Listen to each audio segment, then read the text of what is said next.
ओमफ्राय बेसेबां लांदो? सेस लांजोबखादों फैसाखौहाय। 1.5 लाख। औ। ओरैनो माबा दं, इन्सुरेन्स दं नामा? गैया गैनायालाय। इन्सुरेन्स थाबाथ' मोजांलै।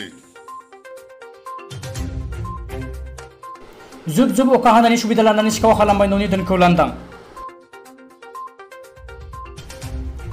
गोब्राब अखा हानायनि जाहोनाव गोबां जायगायाव बाना आरो दै लोमसावनायजों गोबां खस्थ' मोनदों गोबां सुबुंफोरा।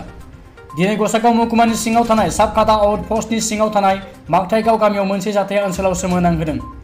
दिनै न' बां फांथेनानै गासै नखरनि सुबुंफोरा गिर्जा हाबनो थांनाय समावनो गंसे नखराव हाबनानै सिनाय मोनै सिखावा खावनानै लांदों गोबां रां सना। बे जाथाया जादों मागथाइगाव गामिनि अरुण नार्जारिनि न'आव।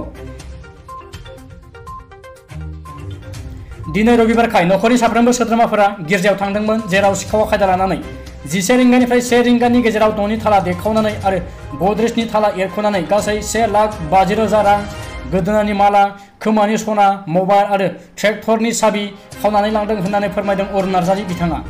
जाथाय जानाय नखराव साबखाता आउटपस्टनि बिबानगिरि लासित बसुमतारी बिथाङा नायबिजिर होयो आरो सिखावनि सायाव संदानगोन होननानै फोरमायदों लासित बसुमतारी बिथाङा। नखरनि फोरमायनाय बादिब्ला गासै सना मबाइल लानानै नोगोद धोन 2 लाख रांनि जागोन होननानै फोरमायदों अरुण नार्जारिया। जानाया बेनो, जोंनि न'आवहाय दिनै सिखाव खावदों, सिखाव हाबदों। बिदिनो थिग जों 11टा समावहाय गिर्जायाव ओंखारलांदों। बिनि उननियावनो सिखावा हाबदों आरो जोंनि न'आवहाय थाला देखावनानै बिदिनो गद्रेजखौबो देखावनानै फैसा लांदों। फैसाया बिदिनो आं ग्रुपनिखौबो दोनोमोन नालाय, बिदिनो 1.5 लाखसो मोनलांदों आरोखि फैसाखौहाय। ओमफ्राय बिदिनो आंनि हिन्जावनि गोदोनानि माला, खोमानि सना बेफोरखौ लांदों आरो। ओमफ्राय बेजों लोगोसे बे न' गंसेयाव आइमोन उन्दुग्रायाव जेबो मोनाखै, एटासिखौ देखावदोंमोन। ओमफ्राय बेयाव ट्रेक्टर साबि दंफायोमोन, बे ट्रेक्टर साबिखौबो लांफाबाय आरो। बेनि अनगा गोमानाया जेबो गैया। आक्सानाव गोमादों, ओमफ्राय बिनिफ्राय मबाइल गंसे गोमादों आरो।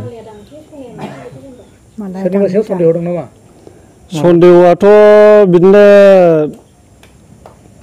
आंनि लोगो मोननायाव जों थांनाय समावहाय बिदिनो सासे मानसि फैदोंमोन, जों लामायाव लोगो मोनदों। बिदिनो मोदोम गिदिर, गोसोम, बर'बो बायदिबो नुयो, बंसि बायदिबो नुयो। ओमफ्राय मानसिया आस्थे आस्थे फैनानै बिदिनो बाइकजों फैनानै बिदिनो न' नायख्रेंखोबोदों। ओमफ्राय बिदिनो जोंनि बिदिनो खाथि खालानि मानसिफोरा नुदों जाहैबाय। बे ससेनिफ्राय बियो गिदिंनानै फैफिनदों। ओमफ्राय बेवहाय जोंनि लामायावबो बाइक हाबनानै गिदिंलांफिननायनि लिकबो दङ आरो।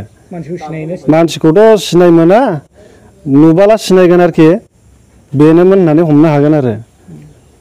रायजो राजाखौ नोंथाङा मा सांग्रांथि होगोन बेजों लोगोसे? रायजो राजाफ्रा बिदिनो आं बेखौनो खावलायनो लुबैयो, जेन'बा बाहेरनिफ्राय बिदिनो सोरबाफोर असिना मानसि हाबोब्ला, जेन'बा सिनाय मोनै मानसि नुबाय बायोब्ला एसे गाव गावनो सांग्रांथि थायोब्ला मोजां जागौ, आं बेखौ खावलायो। इन्सुरेन्स बायदिसिनाथ' जेबो गैया गैनायालाय। ओरैनो बेसेबांसिम खहा जाखो गासै मद टटेल बिदिनो मथा मथि 2 लाखनि एसे गोजौआव थांदों आरो, बे सना माला मबाइल बेफोरखौ लानानै आरो।